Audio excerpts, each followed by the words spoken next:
Hello' everyone, সকলোকে welcome জনাইছোঁ YouTube channel happy home আছামলৈ।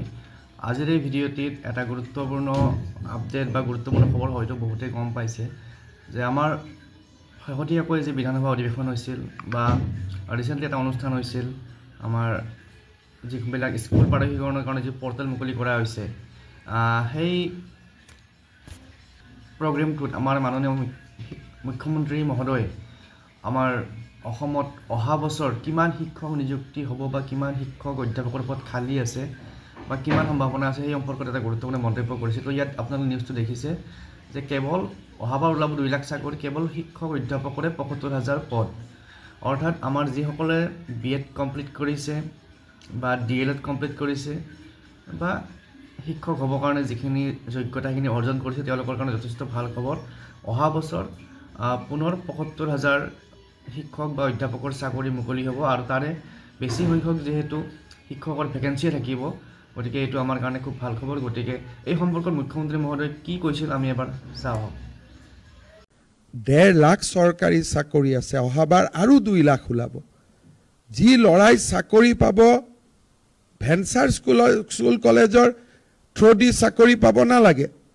অহাবাৰ আমি হিচাপ কৰিছোঁ টোটেল আমাৰ গভৰ্ণমেণ্টৰ দিনত যাৰে চৰকাৰ হয় যেনেকৈ হওক, শিক্ষক আৰু প্ৰফেচাৰৰ চাকৰি আমি 75,000 মুকলি কৰি দিব পাৰিম। তাৰ মানে কি যে যোনে UGC কোৱালিফিকেশ্যন আছে, যোনে পঢ়া শুনা কৰিছে, তেওঁলোকে চাকৰি নিয়মমতেই পাব। আপোনালোকে আকৰ্ষণ কৰি তেওঁলোকক ভেঞ্চাৰ স্কুলৰ শিক্ষক বুলি ষ্টাম্প এটা মাৰি দিয়াৰ কোনো প্ৰয়োজন নাই।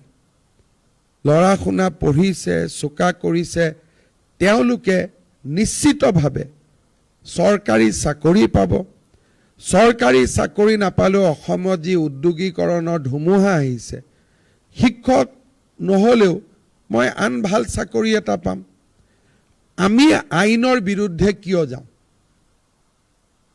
এতিয়া আপোনালোকে মোক কৈ আছে ছাৰ 12টো খুলি দিয়ক, 13টো খুলি দিয়ক। মই খুলি দিলোঁ, কিন্তু গেৰেণ্টি কি 13টো খুলি দিয়াৰ পিছত আপোনালোকে 14-15টো খুলিব নক'ব? যদি মই 25ও খুলি দিওঁ, আপোনালোকে অহাকালি 26-27 কৰি ল'ব। আমি অসমত সমস্যাসমূহ সমাধান কৰিব লাগে, তাক আমি বঢ়াব নালাগে।